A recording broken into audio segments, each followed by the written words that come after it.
अवधूत चिंतन श्री गुरुदेव दत्त श्री स्वामी समर्थ महाराज की जय।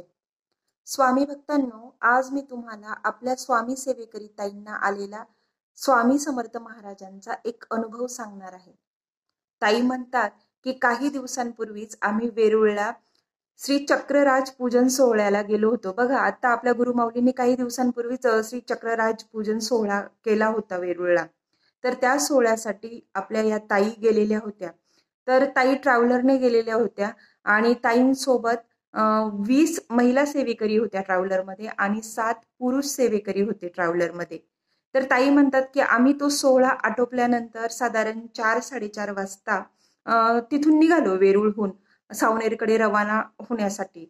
सावनेरकडे रवाना होत असताना समृद्धी महामार्गावरतून आम्ही जात होतो आणि अमरावती गेल्यानंतर थोडं पुढे मग आम्ही जेवण वगैरे केली आणि जेवण करून पुन्हा आम्ही ट्रॅव्हलरमध्ये बसलो आणि थोडंसं अमरावतीच्या पुढे आणि वर्धेच्या आधी ठीक रात्री 12 वाजता आमची ट्रॅव्हलर एवढ्या जंगलात अचानक बंद पडली। आणि मग बंद पडल्यानंतर ड्रायव्हरने थोडीशी खटपट करून बघितली, काही प्रयत्न करून बघितले ड्रायव्हरने, परंतु मग त्यालाही त्यात काही यश आलं नाही। मग ड्रायव्हरने ट्रॅफिक पोलिसांना फोन केला। ट्रॅफिक पोलीस आल्यानंतर तेही थोडेसे अर्धा तास तिथे थांबले, पण नंतर तेही निघून गेले। मग मेकॅनिक आला आणि मेकॅनिकने बघितलं, मेकॅनिकने सांगितलं की फॉल्ट मोठा आहे असं, आणि मग मेकॅनिकही तिथून निघून गेला। आता मग एवढ्या रात्री 12 वाजता आमची ट्रॅव्हलर त्या भल्या मोठ्या जंगलात समृद्धी महामार्गावर बंद पडलेली होती आणि अशा अवस्थेत आम्हाला तिथे बसमध्येच बसून राहण्यापलीकडे आमच्याकडे दुसरा कुठलाही पर्याय नव्हता। मग ताई म्हणतात की आम्ही मध्यरात्री गाडीत बसूनच श्री स्वामी समर्थ या मंत्र जपाचा जप करायला सुरुवात केली। काही सेवा पण केल्या आणि आमच्याकडे जी काही पांढरी मोरी होती ती पांढरी मोरी आम्ही बसच्या आजूबाजूला खिडकीतून फेकल्या। त्यानंतर बरोबर पहाटेच्या सुमारास आमच्या ट्रॅव्हलर मागे 2 चोर आले आणि ते आमच्या ड्रायव्हरच्या लक्षात आलं। मग ड्रायव्हरनी आणि आमच्या गाडीतच जे काही 2 सेवेकरी होते त्या तिघांनी खाली उतरून त्या चोरांना अक्षरशः पिटाळून लावले।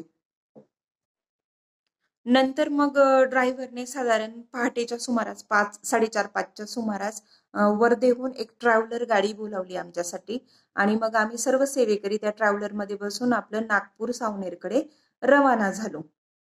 ताई सांगतात की रस्त्यात मग एक टोल नाका आला आणि आम्ही आमची जी बंद पडलेली ट्रॅव्हलर आहे ती टो करून आणल्यामुळे टोल नाक्यावरील लोकांनी विचारपूस केली ड्रायव्हरला की काय झाले होते काय। तेव्हा मग ड्रायव्हरनी सगळा वृत्तांत त्या लोकांना सांगितला आणि मग ती लोक म्हटली, अरे बापरे, म्हणजे चक्क तुम्ही रात्री 12 ते 5 या दरम्यान एवढ्या मोठ्या जंगलात समृद्धी महामार्गावर कसे काय वाचलेत तुम्ही सगळे, कारण तिथे एवढ्या रात्री खूप मोठ्या प्रमाणात दरोडेखोर फिरत असतात। अक्षरशः हे दरोडेखोर बुलेरो गाडीने फिरत असतात आणि ते तुमच्याशी काहीही दगाफटकी करू शकत होते। परंतु मग ताई बोलल्या की आम्ही त्यांना सांगितलं की आम्ही श्री स्वामी समर्थ महाराजांचे सेवेकरी आहोत आणि आम्ही श्री चक्रराज पूजन करून आलेलो होतो।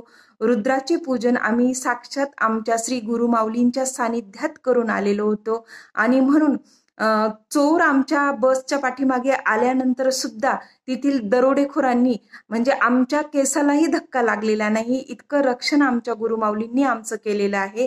आमचं प्रचंड स्वामीबळ आमच्या पाठीशी होतं, प्रचंड गुरुबळ आमच्या पाठीशी असल्यामुळे दरोडेखोर आमच्या केसांनाही धक्का लावू शकलेले नाही। एवढा मोठा अनुभव आम्हाला श्री चक्रराज पूजन केल्यानंतर आलेला आहे असं ताईंनी सांगितलेलं आहे। तर बघा स्वामी भक्त हो, आपल्या ह्या स्वामी सेवेकरी ताईंना किती छान श्री चक्रराज पूजनचा अनुभव आलेला आहे, म्हणजे साक्षात गुरुमाऊलींच्या सानिध्यात असल्याने। आणि आपण स्वामी समर्थ सेवेकरी आहोत सगळे आणि आपल्या गुरुमाऊलींनी असं सांगितलेलंच आहे की जो कोणी रोज 3 अध्याय आणि 11 माळी श्री स्वामी समर्थ मंत्राचा जप करेल त्याचे रक्षण साक्षात आपले श्री स्वामी समर्थ महाराज करतीलच। आणि म्हणूनच मी सगळ्या स्वामी भक्तांना अगदी कळकळीने सांगू इच्छिते की स्वामी भक्तांनो, प्लीज तुमचे दिवसभरातले कितीही कामं असो, पण कृपया करून तुम्ही अर्धा पाऊण तास आपल्या ह्या सेवेसाठी नक्की काढा. रोज 3 अध्याय क्रमशः वाचा आणि 11 माळी श्री स्वामी समर्थ मंत्राचा जप नक्की करा, जेणेकरून दिवसभरात तुमच्यावर जे काही संकट येणार असेल ते स्वामी समर्थ महाराज नक्की टाळतात, किंवा संकट आलं तरी त्यातून आपले स्वामी समर्थ महाराज आपल्याला नक्की वाचवतातच. व्हिडिओ आवडला असेल तर लाईक करा, शेअर करा, सबस्क्राईब करा, बेल आयकॉनला नक्की क्लिक करा, म्हणजे माझे यापुढीलही व्हिडिओ लवकरात लवकर तुमच्यापर्यंत येऊन पोहोचतील. श्री स्वामी समर्थ.